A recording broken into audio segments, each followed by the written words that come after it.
Hey everyone! Group Stages for Worlds starts tomorrow, and this week I wanted to do an overview of what I think is the most interesting group this year. Group C not only has NA's best hope in Team Liquid, but has one of the closest races for bracket stage qualifications. Let's get to it.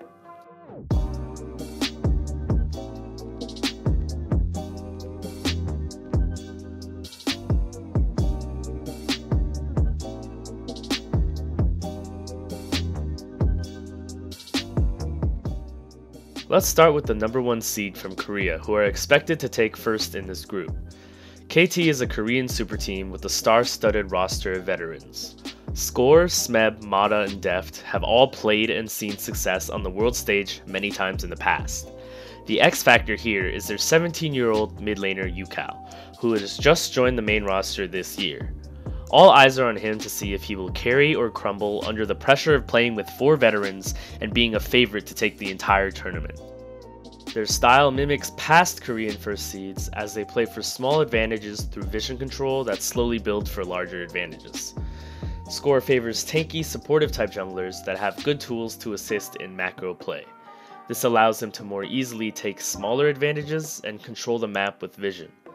Against more forceful and aggressive teams like EDG and MAD, KT must be patient and not buy in too quickly into fights. If they use their vision to be more selective with early game fights and maintain their composure when EDG or MAD attempt to force, this should take easy games off of them. Team Liquid seems to have a similar style but are potentially less refined. Against them, KT should abuse the top matchup as Impact is more comfortable on team-oriented tanks, whereas Smeb will opt for split push carries. I also predict KT will come out of Group C as the number 1 seed.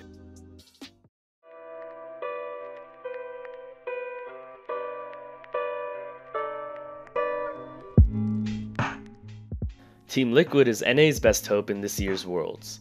They are an NA super team comprised of veterans Xmithy, Pobelter, Doublelift, and Impact. Ole is the wild card for Team Liquid as he often provides a strong laning presence, however his performance at MSI earlier this year proved to be a little shaky. Team Liquid is strong on game knowledge and plays defensively quite well, shown by their 3-0 against a more aggressive C9 in the NA LCS finals. Their gameplay ultimately revolves around obtaining resources for Doublelift and scaling into team fighting. Against aggressive teams like EDG and MAD, Liquid should aim to fight for small advantages and be more selective with their fight choices. The main thing to watch out for is falling too far behind and playing too passively when in this type of mindset. If they can curb the initial aggression and reach the mid game where Doublelift can be pumped resources, they will be able to take games off these teams. Against KT, they need to make sure that Impact isn't falling too far behind while making the first moves on the bot side of the map. Since Liquid has the added advantage on EDG because they can analyze their numerous play-in matches, I predict they will come out of Group C as the number 2 seed.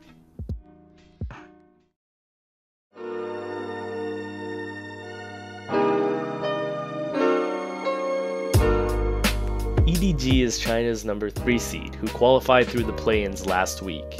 They are perceived to be the weakest team from the LPL at this event, but still have a veteran roster with returning players Scout, iBoy, Mako, and Clearlove. EDG, like other LPL teams, play aggressively and look for many fights early on throughout the entire map. Scout has almost 3 years of competitive experience with EDG and tons of international experience. Like C9, EDG have the added advantage of being able to play 2 different junglers in Haro and Clearlove this tournament, adding unpredictability to draft and play styles. Clearlove plays more supportive, team-oriented junglers, while Haro plays more carry-oriented junglers, namely Lee Sin. Against slow-rolling defensive teams like KT or Team Liquid, EDG should take any opportunity they can to force fights.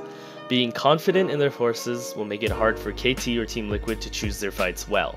These defensive teams have the risk of ending up playing too passively against aggressive teams because they are consistently reacting to plays rather than making them.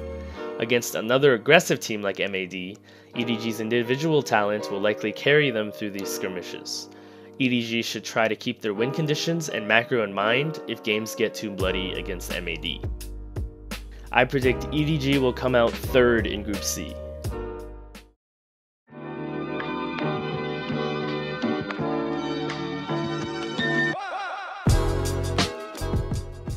MAD is the LMS number 2 seed. They lost 3 of the Flash Wolves in the LMS Summer Finals but qualified through points. MAD play an aggressive style similar to LPL teams, where they force a lot of fights and objectives. They often force hard and can take advantage of less experienced teams, but against more refined teams like their series against Flash Wolves, their force plays often resulted in throws or gifts for the enemy team. Their jungler Kongyu plays tanky, high-paced junglers like Poppy or Olaf, giving them timings to out-rotate the enemy jungler. Against defensive teams like KT or Team Liquid, MAD need to be decisive and unified with their forces. Any advantages they get in the early game should be preserved with patience so they can use it to close out games. Against EDG, they need to be more refined in the fights themselves to take games. Although MAD doesn't look weak, their team barely has any experience on the international stage with the exception of Rift rivals. All other teams in their group have veteran players who have gone to Worlds or MSI multiple times throughout their career. Mostly because of this reason, they will have the hardest time closing out games, even if they do get some early game advantages. And because of that, I expect them to come out last in Group C. Hey everyone, thanks for watching my take on Group C at Worlds 2018. I'm curious to see what you guys think about who will take first and second seed from Group C.